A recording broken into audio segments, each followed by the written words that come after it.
ये मेरी बहन जो लाइन गाई है अमर कब तेरे बनता तू आके दरसनिया बहुत आगे बढ़ी है।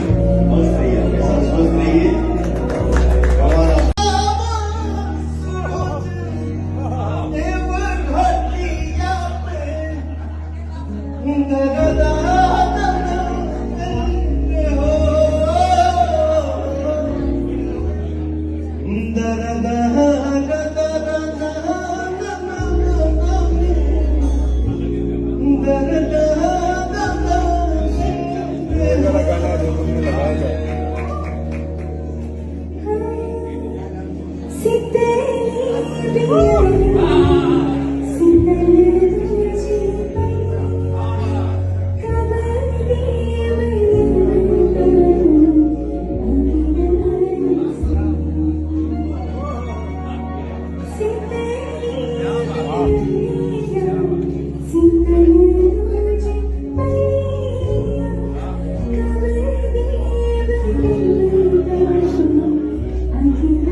ये मेरी बहन जो लाइन गाई है अमर कब तेरे बनता तू आके दरसनिया बहुत आगे बढ़ी है।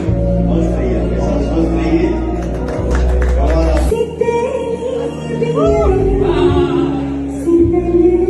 ओहो क्या बात है यार। आज मैं पहली बार पलक मुचल के मुंह से मैंने लाइव गाते हुए सुना। क्या मधुर आवाज यार, सच में यार कमाल का आवाज है। ये गाना सुनकर मुझे बहुत ज्यादा दिल को सुकून मिला। क्या गाती है। एक बात का मुझे दुख है कि पवन सिंह ये गाना नहीं गा पाया। पूरी तरह से पवन सिंह ये गाना भूल चुका है और ये मुझे सबसे ज्यादा बहुत ज्यादा गलत लगा, क्योंकि ये एक पारंपरिक सॉन्ग बन चुका है और इस गाने को पवन सिंह याद नहीं रखे हैं। ये कहीं ना कहीं मुझे बहुत ज़्यादा गलत लगा। और जब तक ये गाना छठ पूजा में नहीं बजता है तब तक छठ पूजा नहीं लगता है। आप लोग इस बात से सहमत है कि नहीं? कमेंट बॉक्स में अपना राय जरूर दे सकते हैं। बाकी ये वीडियो पसंद आया तो एक लाइक कीजिए। अगर चैनल पे नए हैं तो प्लीज़ सब्सक्राइब जरूर कर लीजिए और शेयर भी कर दीजिए। तो फिर मिलते हैं किसी नेक्स्ट वीडियो में। तब तक के लिए जय हिंद, जय भारत।